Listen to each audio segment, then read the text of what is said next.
in Sri Lanka, a meeting has been called by the Prime Minister to discuss the situation. Ganapathy Subramaniam continues to be with us. What next as far as the political administration is concerned, given that the President has also pretty much been forced to really flee, given there are protesters, in fact we have those pictures of them occupying the President's Secretariat in Colombo. Mr. Subramaniam.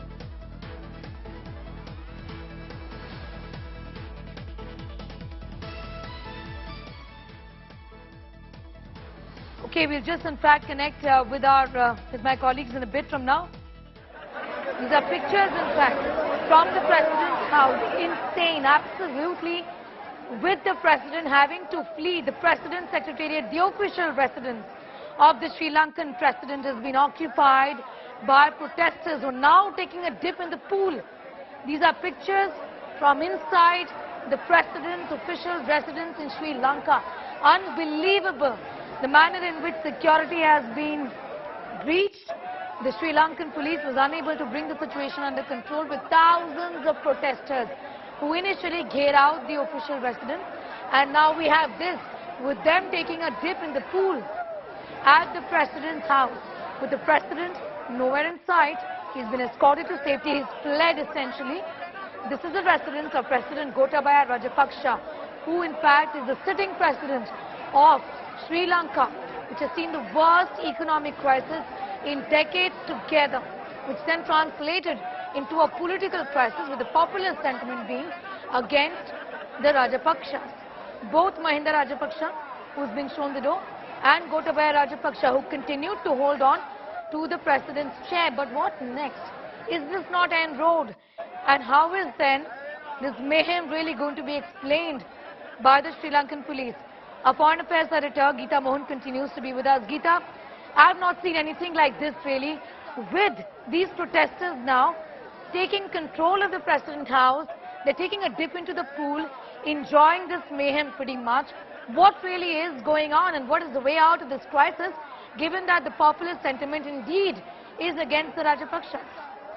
Well, Sneha, news that's just coming in again, reports from local media in Sri Lanka, is that several SLPP, which is the party of the Rajapaksas, so several SLPP MPs have written a letter seeking resignation and asking the President to resign so they can appoint an all-party government and a new Prime Minister, which means that the SLPP still wants to hold on to power, keep the reins of the government, and have asked for a change in leadership. That certainly speaks volumes of the kind of hatred that people now have shown towards dynasty politics, Sneha, and they are asking the Rajapaksas to move out of the political sphere, the political spectrum in Sri Lanka. And this is coming from none other than the party. So this is yet again another country with another with the party in control seeking a change in leadership. We saw that in the UK. There is no comparison, but just saying that the same party now is seeking a change in leadership. No more Rajapaksas is what they're saying. They want a new government with a new president and a new Prime Minister. Prime Minister Wickremisinghe, who was appointed to put up a united front in this tremendous financial crisis that the country is facing, has had to deal with a lot in terms of the uphill task to get funds for the country. And now, like you're rightly pointing out, it's not just about getting fuel from Russia. They've looked at the Russia option. They're looking at the India option. India, in some reports, we've already seen that India says that Sri Lanka will have to make advance payments for fuel, because India has already sent out a huge credit line when it comes to helping them financially, the financial aid package that India provided to Sri Lanka.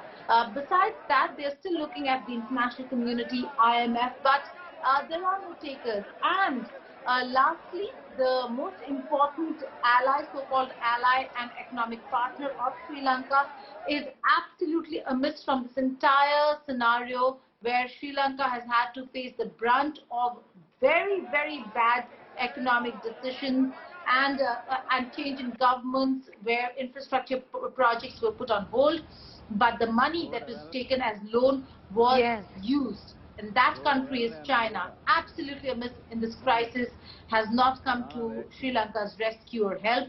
But when it comes to keeping a strategic stronghold, they were the first ones to look at Sri Lanka as a strategic asset and wanted it to get inroads, have a foothold in the country. But today, we don't see China really coming out and helping the country in the manner in which they should have, and rescuing them from this financial crisis that really was kicked off because of many of the projects or the loans taken from China, or projects that China is indeed involved in too.